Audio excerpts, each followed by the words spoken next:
When David Hume was in his early 20s, he drafted a letter to a doctor of some renown, hoping to gain both a diagnosis and some encouragement. We have no reason to think he ever sent the letter. Perhaps, as E.C. Mosner suspects, just writing the letter provided Hume with all the answers he needed. As we would put it in today's terms, Hume was evidently suffering a form of depression, exacerbated by the extraordinarily high expectations he had set for himself. The encouragement he ended up receiving, perhaps at his own hand, was that he had only to embark upon a more active and social lifestyle and not stew overly much in the dry and obscure matters of philosophy. Nevertheless, within the next 5 years, he managed to write and publish a treatise of human nature, a lengthy work replete in the dry and obscure matters of philosophy, and developed in himself a famously genial disposition in which his many friends and acquaintances took great pleasure. In 1734, Hume was living alternatively in Edinburgh and at his family's home in Chirnside, near Berwick-upon-Tweed. In the previous years, he had finished his university studies, abandoned religion, abandoned plans for a career in law, and embarked upon the project of becoming a man of letters. But then a series of infirmities set in which led eventually to his writing the previous mentioned letter to a physician. He began the letter in these words. Not being acquainted with this handwriting, you will probably look at the bottom to find a subscription, and not finding any, will certainly wonder at the strange method of addressing to you. I must here in the beginning beg you to excuse it, and to persuade you to read what follows with some attention, and must tell you that this gives you an opportunity to do a very good-natured action, which I believe is the most powerful argument I can use. I need not tell you that I am your countryman, a Scotchman, for without any such tie I dare rely upon your humanity, even to a perfect stranger such as I am. The favour I beg of you is your advice, and the reason why I address myself in particular to you need not be told.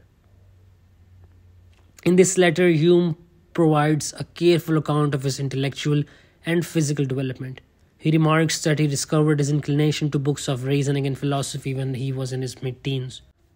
Along with this inclination, he found in himself a boldness to think through these questions for himself as a philosopher.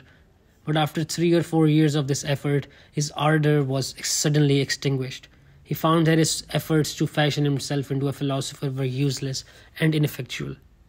He consulted a local physician who warned him against the vapours, a warning he ignored at the time, but then he noticed in himself a new symptom, which made him reconsider.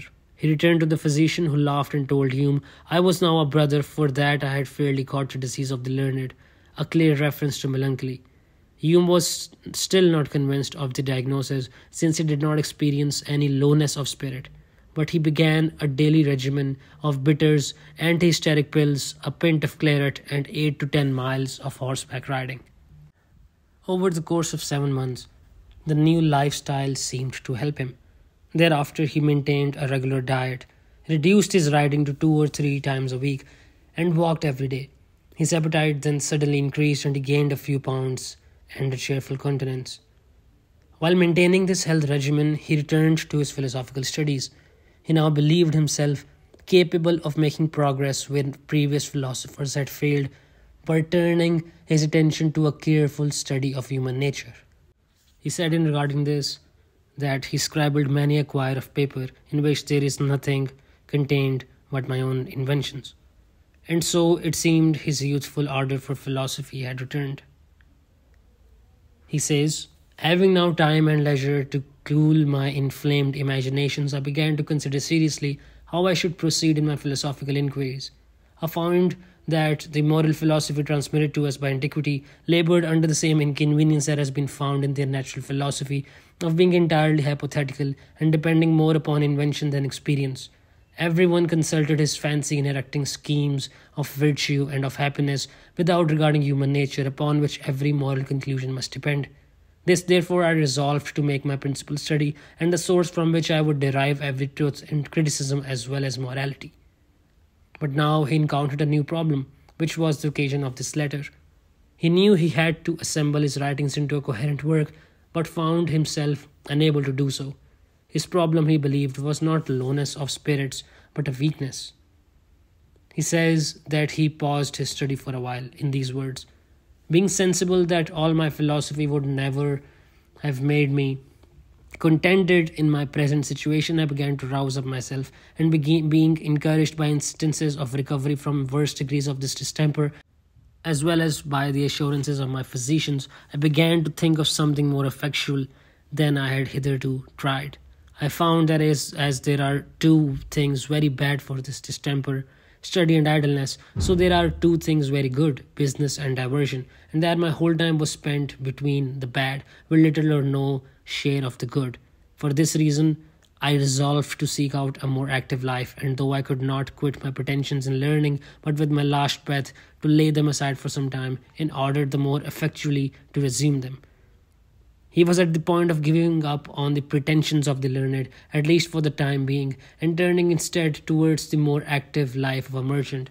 His immediate plan was to move to Bristol to begin this new life as a merchant, but he thought he would first consult this unnamed, learned physician to gain the benefit of his advice and to find out whether the physician believed a recovery to be likely. It must be borne in mind that Hume was only 22 years old when he drafted this letter, and as much as we should admire his intelligence, his equity of insight, and his grace and good humor in turning a phrase, we should also recognize that, like many 22-somethings, he was full of himself and seeking external confirmation of his own genius. He shows little doubt that he is making new progress where the ancient traditions of philosophy have failed, and that his thoughts, once properly organized, were deserving of the attention of the world. He has no complaint other than his own inability to transform his scribbles into a recognizable masterpiece, a complaint not unknown among ambitious young scholars. Were it not for the fact that Hume did indeed go on to write several recognizable masterpieces of philosophy, we would read this letter as an all too common complaint of a young man beginning to come to grips with the fact that he was not as special as he thought he was. That Hume wrote this letter to a physician, noticed the symptoms he mentions, and took on the remedies it did, tells us about how the infirmities he was experiencing were conceived at the time. We might begin with the disease of the learned. This particular phrase may have originated with this unnamed physician or be found in sources not yet identified, but the association of being learned with suffering from melancholy has ancient roots. Today, with different terminology but no more insight, we would say Hume was suffering from anxiety and depression.